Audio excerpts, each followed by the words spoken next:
Welcome to the Venusian Womb Codes, Volume 1. These teachings are offered as living threads to support your embodiment, intuition, and integration. Settle your body, soften your breath, and receive what is ready to meet you today. Hello, everyone, and welcome to the Venusian Womb Codes Volume 1.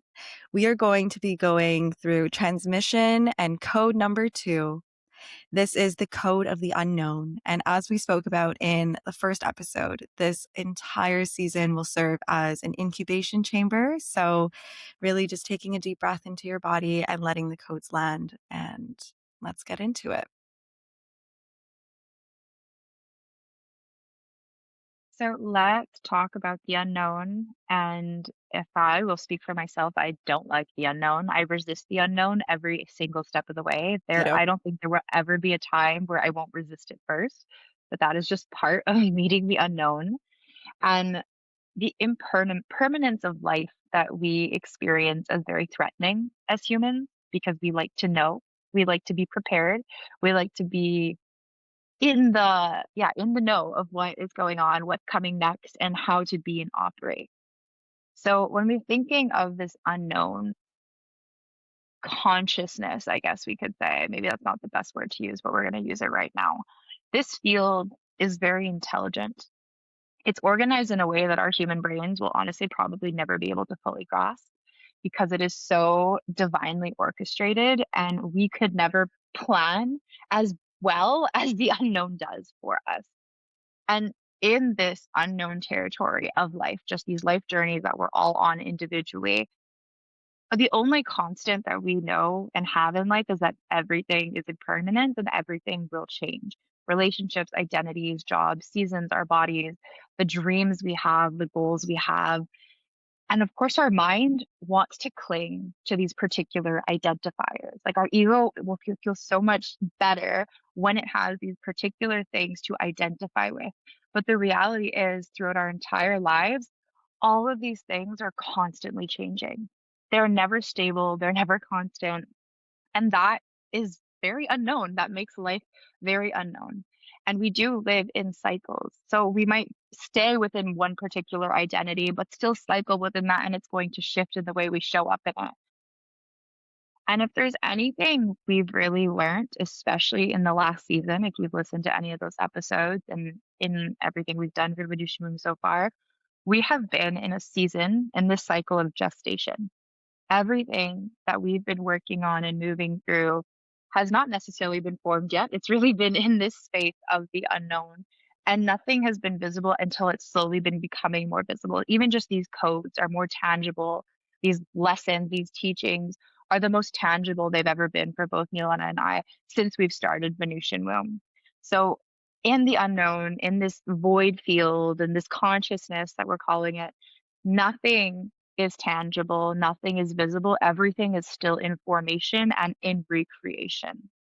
And I like this point here. Suffering increases when we resist what is already moving because we can't control it, because everything is constantly moving, because nothing is permanent. When we attach, that attachment I was speaking about before causes suffering. And I know that this is where some of us are addicted to suffering. I am one of them. We can get stuck in these loops of being addicted to the suffering, being addicted to holding on, attaching to these identities, the people, the jobs, the situations, whatever it is that life we really love about life, or even there's been many things in Venusian Moon that me and Milana have been attached to of how we wanted it to unfold, but how it wasn't necessarily meant to unfold, or how something in your life isn't meant to unfold. So we also see the unknown as the womb. The womb is a field of, we call it the void, but it's also this space of unlimited potential. It's full. So it has that voidy aspect, as in like you don't know what's in there. It's voidy, but it's full of potential and anything can happen in that space. So it's not empty, it's full. And being in this space asks so much presence from people. It asks for trust, it asks for patience and faith. So if there's one thing I want to end with this slide is that to remind a mantra you could come back to is change is not happening to you, it's happening for you, or it's just happening as life itself. That is such a powerful reframe. is that change is happening for you. Life is happening for you. And it's all going to serve where it is. Every part of your journey serves the next step on your path. And we don't know or recognize or have that perspective in the moment until we actually then start walking this path and journey of life and realize I'm so grateful that I actually went through these past experiences because they prepared me for this moment now. And so, yeah, really just having that faith. This brings us into our next slide, which is speaking a bit more on the actual shadow. There we go. Speaking about the shadow that we meet when we are in this phase or season of life where a lot of things just feel unknown. And we're all going to go through a chapter like this in life. And the biggest shadow here that we meet is this desire to control. So, as humans, our ego is a big part of us and a big part of what makes us human. And this ego is trying to keep us safe ultimately. So by trying to control and trying to manipulate the outcome or the present moment, that's your ego trying to create an environment for you that feels safer. And oftentimes we mistaken this idea of control with safety.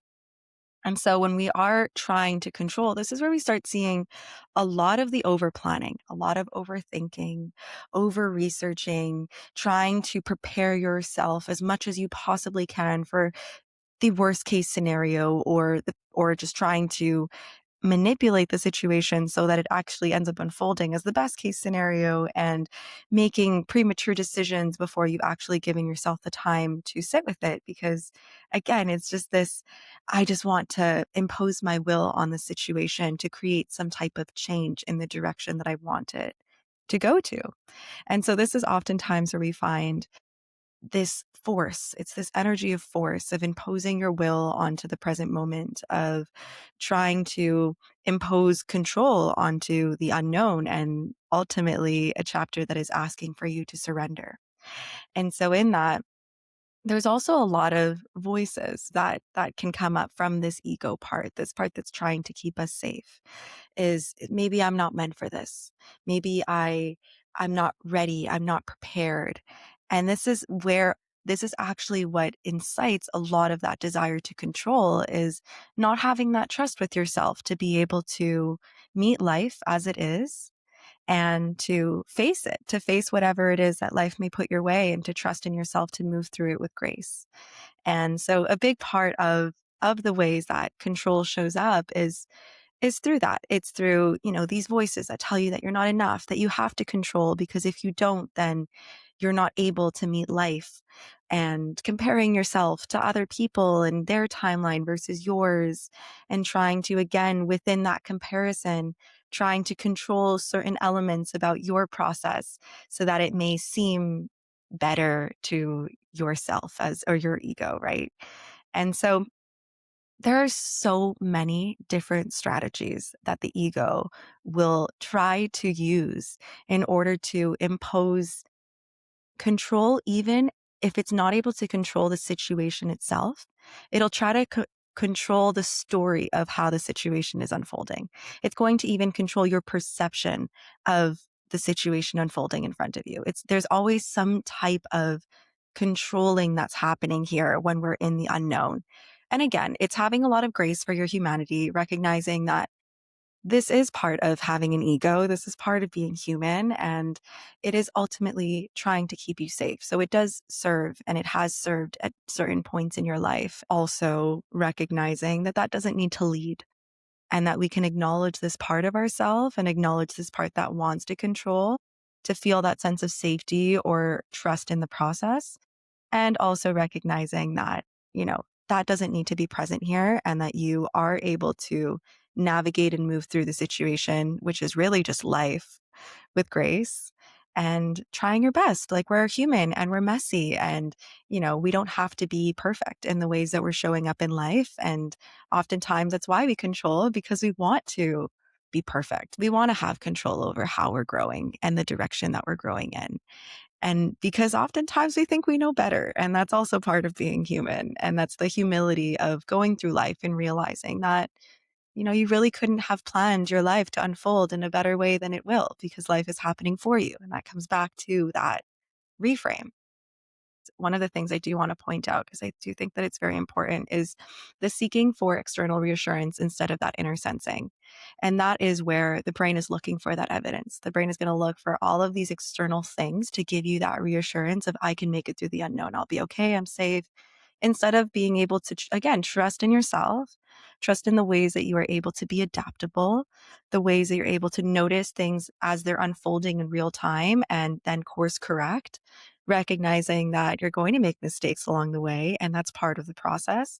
And the beauty of mistakes is that you can always, learn about them, learn about yourself in them, and then course correct and choose differently moving forward. So when we look at life from that perspective, then we almost don't have to control everything that's unfolding in real time because it also all serves.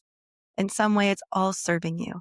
It's teaching you, it's growing you, it's developing trust with yourself. And I'd love to just add, because when you said this, I like that you said it's trusting yourself every step of the way to make choices and course correct within those spaces. And I think there's this almost illusion of like there's one big choice we make in our lives that changes the course of our lives. Or there was this trend recently that was going on Instagram and TikTok around, if I didn't make this choice, my life wouldn't be the way it was. But yes, but if you didn't make a million other choices too, your life wouldn't be the way it was. It really is the little choices you make and not one big choice. Like, yes, one big choice might have a very drastic impact on your life, but that's about it. That doesn't mean that's like directing or dictating the direction your life is going to take. So there's not just this one big choice we make in our life. It's all the little choices we make along the way. And in those choices, we can course correct. And I think I've noticed there is people that think there's just like this one, like that one choice is going to ruin my life, which no, not necessarily. The beauty of the unknown. That is so good because that is literally one of the voices that the ego will use to again, it almost uses that to justify why it needs to be in control. If I'm not in control of this one moment right now and of this decision that's happening in my life, I'm at a crossroad and I have to make a choice.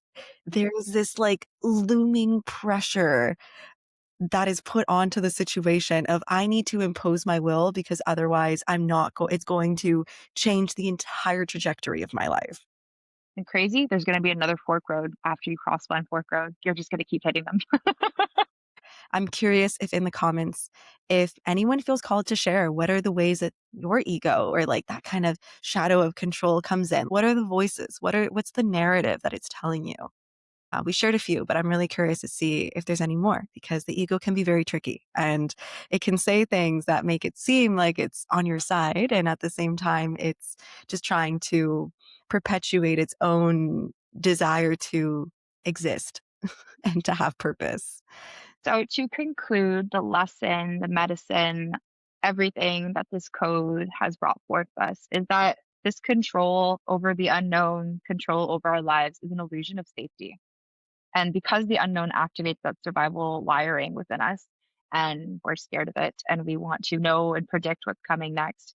And as we've already said, the ego comes in to protect. It's so human. It's so human and natural for us to do that. And we confuse that control with safety. We confuse the control with drifting to plans, with planning everything, dotting all our I's, crossing all our T's, Type making A sure all personalities. planning out our outcomes from A to Z. I don't know if you've seen my agenda, but I have check boxes and everything, which does serve in a lot of ways, but it also doesn't in others. And I really like this little quote here: safety is not found in certainty. Safety is found in our capacity to meet what comes. It's a practice of staying in your body, in the softening, in the becoming, until what's forming is ready to be seen. And I think a big part of meeting the unknown is building our capacity to be in the unknown, to be uncomfortable, to be with the parts of ourselves that are wanting to control. It's not by doing more, fixing more, planning more that we are going to be more comfortable in the unknown. It's really needing the unknown and being like, oh, that uncomfy feeling is here again. And at that capacity, not tolerating it, but being able to hold yourself in the, I don't know what's coming. And that's okay because I trust myself that I will be able to take the steps that I need to, or like Milena said, I love this word, adapt myself in that moment to meet whatever is here. And to me, that's really what it means to be in the unknown, to be able to, I don't know what the word was on that last slide, but there was a word that I liked, but it's just to hold yourself at the unknown. Like, we don't have control over how life unfolds. And I feel like I do want to share a little short story time. I'm currently in a career transition. And so having been in a stable full-time job, then to having that job opportunity basically end because of external factors completely unrelated to me. However, it did lead to a change in my life of no longer having this job. And that kind of brought me into this like huge period of uncertainty and unknown and really needing to find myself, especially because the way that this chapter was initiated was something that was outside of my control. And I really just had to accept that this was the chapter that I was now in of being unemployed and really just finding myself in that period. And it's been a period that has been super uncomfortable to not actually know exactly like where this is all leading me to, what is the outcome that is ultimately, unfolding within this entire chapter of being in the unknown and just kind of being in that period of exploration. And it's been super uncomfortable. Like I've been in it for quite a while now, and I feel like there's definitely a beautiful transition that's unfolding within this chapter for me, where there's a lot more known factors right now and a lot more direction and clarity that's revealed itself in the from the unknown. And had I not gone through the unknown, had I just continuously been in this 9 to 5 and predictable routine that I was living in for many months, being in that job, everything was predictable. Everything was in my control.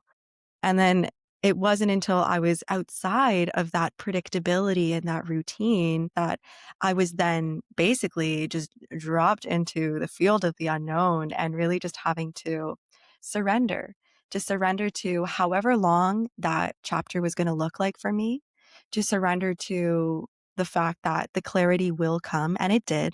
It did take time. It wasn't something that I received the clarity of what this was all for in the moment that I wanted it to, or immediately after the situation happened, where I then found myself in the unknown. It really was something that only through really patience, presence, faith, and time that the revelations actually came through and I was able to actually feel more grounded in the unknown. But before that, I was drowning. I was drowning because I was trying to control and I was resisting what was, and also resisting a lot of the things that I no longer had that gave me that external reassurance of my foreseeable future is predictable. And it's one of those things where, especially in periods of transition, especially in periods where, maybe you're going through a rebirth, like maybe there's things that have to be shed in your life that no longer serve you. Those moments are where you are just confronted with the unknown, especially. And there's a purpose for it because there needs to be this clearing, there needs to be this space, which is the void, it is the unknown, for there to be that reforming and that reworking and this new potential that comes into your life and then becomes manifested in a different way. And part of this process of that shedding and that releasing is surrender, and recognizing that surrender is truly one of the most powerful states of being and processes that we can allow ourselves to go through. Because when we do actually allow ourselves to surrender to the now and to what is in this moment, then we're actually allowing ourselves to be open. There's almost this non-attachment to any particular outcome. And when you get to that place of and it's a process. It is a process. It took me many months and I'm still learning, actively learning to surrender. But when you get to that place of non-attachment and really just trusting, this is all manifesting for me, and just letting go of this illusion of control and being able to really just create that safety for yourself by staying with your body, staying with yourself, staying with the process and meeting it and recognizing like, okay, if I can't control the process and I can't control the outcome and I can't control the timing, then how can I at least meet myself in it and just receive as much of the goodness that is here for me? Whether it's the lessons, whether it's the reflections, whether it's the exploration of yourself and the purpose of where this unknown is leading you to. Like there's so much beauty that we can find in medicine in the unknown. And a big part of that is, again, releasing the illusion that we were ever in full control and trusting, really trusting and having faith that this is all happening for you. And I found that for myself personally in my journey, this period of being in the unknown is actually what brought me so much closer to God. And it was so interesting to recognize that part of my process. And now I'm so grateful for it because it's strengthened my faith in a way that I don't think that I actually would have gotten to had I not had my faith tested by the unknown and by the timing of the unknown, especially because it lasted a little longer than I wanted to, actually a lot longer than I wanted to. My ego has struggled in many, many, many moments of this process. And also in that ego struggle, it's struggling because I'm still resisting. So yeah, really the medicine of this is recognizing that faith is not believing that everything is going to go your way. Rather, it's trusting that you can respond to whatever comes and trusting, which is not here, but is also part of this, that whatever unfolds truly is for your greatest growth and it does serve you. Even if in the moment it may be sucky and uncomfortable, trusting that this is all part of that process.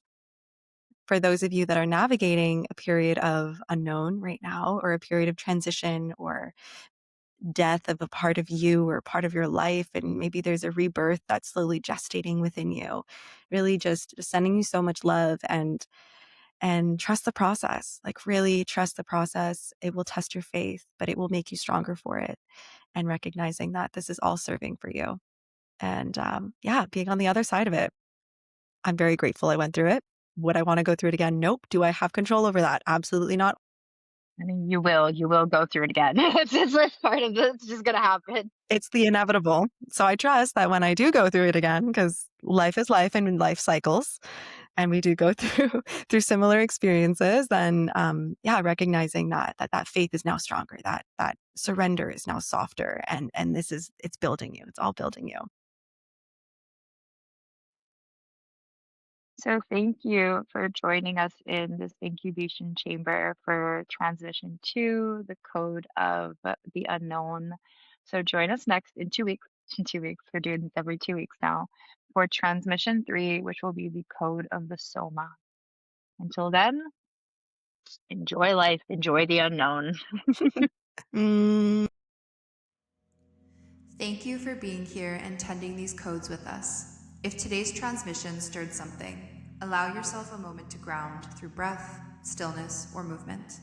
You can return to these episodes whenever you need reorientation or support. Until next time, keep listening to your body and let the womb guide you.